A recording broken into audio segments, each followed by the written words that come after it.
All right. A very, very good day, guys. Very, very good day. Hope you're doing fantastic. So finally, and then there were four. We have officially have four teams remaining in the World Cup: Spain, France, Argentina, Campeona del Mundo, and England. Wow, what a semifinal, guys! What a semifinal! The best top four ranked teams in the men's football are officially in the semi-final. I don't think we've had a better semi-final than this. I don't remember when we had a better semi-final than this. Maybe 2014 Brazil. At least I can remember that time. But apart from that, I don't really recall when we had a semi-final like this. I mean, at least ever since I started watching football, I don't remember when we had a semi-final like this. So really, really super duper excited, and let's get right into it. But before I get right into the prediction, I think that the prediction will have a video on its own. Let's just get straight right into the deep analysis of the performances of the two teams that will be playing the second leg of the semi-final, which is England and Argentina, Campeona del Mundo. First and foremost, let me start with Argentina.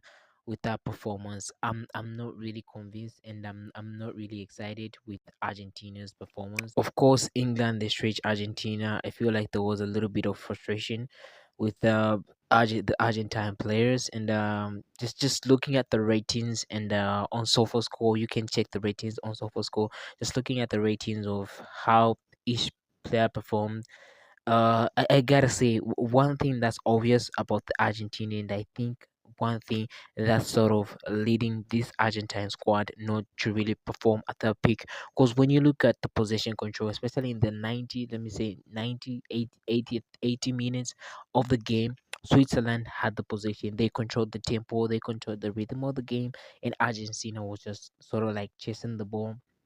If they get the ball recovery for these guys, for these Swedish players, was just really, really fantastic. And it's very unfortunate that they were given a red card. I feel like that red card was really, really, really unnecessary. I mean, that player Imbolo, he didn't have to dive, right? He didn't have to dive. It was unnecessary. There is nothing controversial about this. It was just unnecessary. He didn't really have to dive. Of course, we have new rules of the VAR mistaken identity, which was introduced in this World Cup, this that match again with the US national team, which was involved, and now it's being brought up in this Argentinian squad. I don't really want to get into that, but I just want to look at the player performance. One thing about this Argentine team is that their midfield is not as good as it was in the previous World Cup. Hence, I feel like they're struggling to really score early in these matches. Because when you look at the Argentina squad, every attack solely goes through Lionel Messi.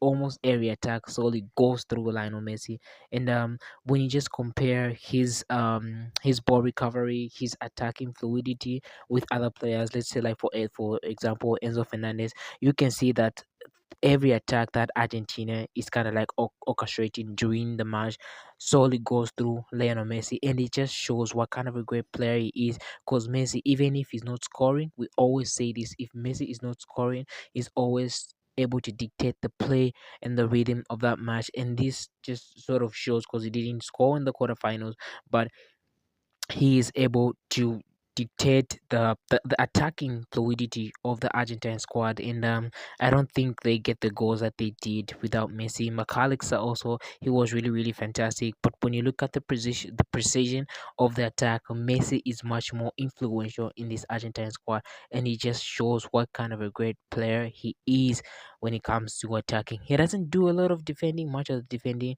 but when you compare to like the likes of McAllister and Enzo Fernandez, who are Argentines engine in that midfield, Lionel Messi kind of like orchestrates that attack in way down from midfield. You can see him pick the ball all the way from midfield and up into the striking force.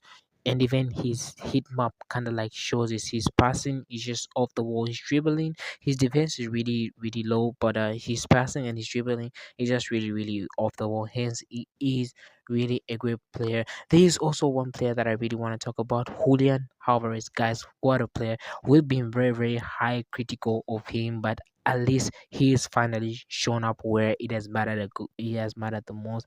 And what a goal from Julian Alvarez! What a goal, man! That's what we expect from him. And Rataro Martinez, I think he was heavily criticized in the previous World Cup of him not stepping up, but at least he has 2 goals so far in this World Cup. So I gotta say, Argentina have got a lot of homework that they have to do, especially in midfield. They have a whole lot of homework that they have to do before they face England. Because England, on the other hand, England is really, really off the wall. And I gotta talk about England in the next video. So remember to like, subscribe, and follow so that you can catch every video that I upload. I'll see you in the next video. Adios.